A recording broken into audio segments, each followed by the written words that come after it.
getting loads of questions coming into the channel now about the hits, right? So at what point should it feel like I'm going to be trying to hit the golf ball? You know, that kind of moment of release and movement and exactly what is going on. That's what we're going to try and isolate today in this video. What's important to understand is that basically as soon as you start the downswing, the right elbow is trying to drive towards the golf ball. This is important to understand because what this does is this creates an external shoulder rotation on this right hand side, right? The more I drive this forward, basically the more the club can go, shall we say, in theory, on plane.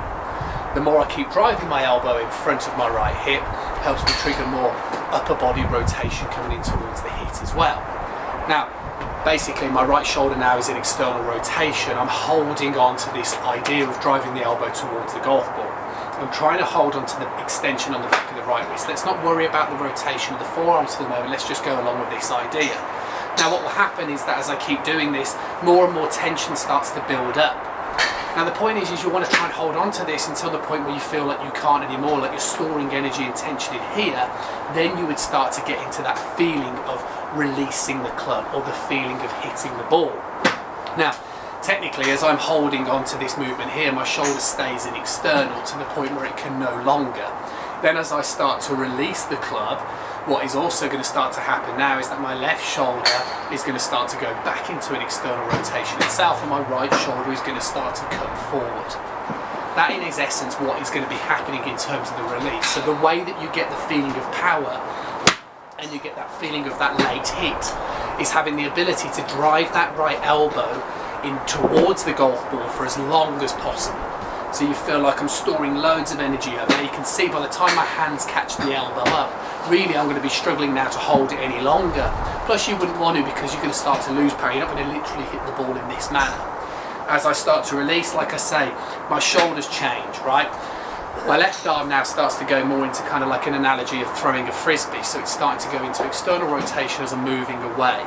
So my shoulder is kind of retracting back and out the way as I extend my arms through. This is going to help that release, help that feeling of getting more through the ball. But you can only have that feeling if you can demonstrate the transition leading to that point correctly. So from a side-on perspective, what's happening is as we're coming down, the right elbow drives in front of the right hip towards the golf ball.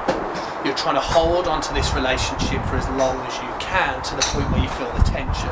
Then obviously now you need to start releasing the club, which is why the left shoulder comes back, right shoulder goes forward, and then therefore you've got the ability to be able to create space and extend your arms coming in towards the hit. So for the questions that have come onto the channel in terms of at what point, well the point is elbow forward, hold on to extension of the right wrist for as long as you can to the point where you feel like you can't do it anymore. Then that's when your right shoulder would go into internal rotation and therefore the mirror effect would happen on the left hand side. So questions then I start to get asked would be, what about the relationship with the club face? You know, should I feel like I'm twisting the shaft? Should I feel like I'm not twisting it? Well, to be honest, let's argue that fundamentally we all agree that this has to exist, the movement that I've just explained, right? The driving of the elbow, the shoulder, holding onto this, and then you can release and get the hit.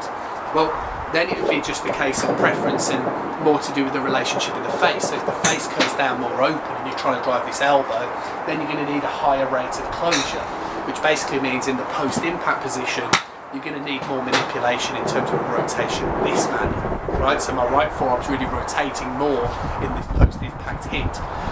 It doesn't necessarily matter as much, you know, it's equally going to be as powerful, but the thing that you're going to notice is that it's going to be harder to be able to get more consistency on things like the starting direction and the amount of curvature on the ball because there's so much manipulation going on in the club face at the bottom part of the swing.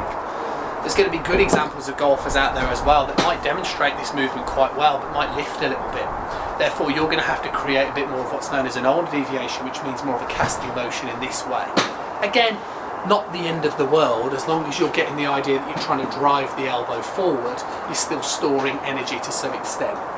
Now, you practice this in a similar manner to what I'm demonstrating you to start off with. You know, you swing up a little bit, you drive the elbow toward the golf ball, you'll feel the club change its angle in terms of the relationship it comes down into. You can then feel this store of energy, then you can feel the release and the through swing. If you've got a preference then where you want to try and work on the relationship with the club face as well, then that's when you can start to understand, yes, the right elbow drives forward, but you've also got to get a feeling of rotating the forearms this way as well.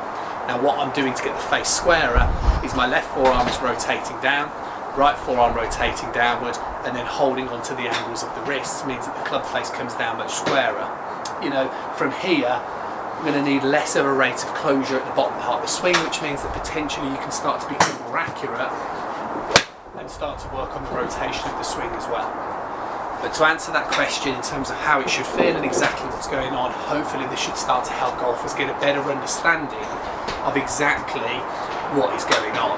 The reason why you look like this at impact, or you look like this, is to do with the fact that you're not doing this. If you can't do this move, you can't hold on to it, and you're never going to get that consistency and impact that you're desiring. So as ever, hopefully you enjoyed the video. Look, there's a few things, right? One, the subscribe button's absolutely free. Press the little bell icon as well, means you'll receive notifications every time a new video is coming out. What is also absolutely free is that you can send swings into the channel. It's absolutely free to do so. Just send the swings into the social media platforms, and the description is in the link below. That is pretty much it. Always appreciate one of those as well. Comments, any questions you've got, drop them in the box below, and I'll catch up with you again soon.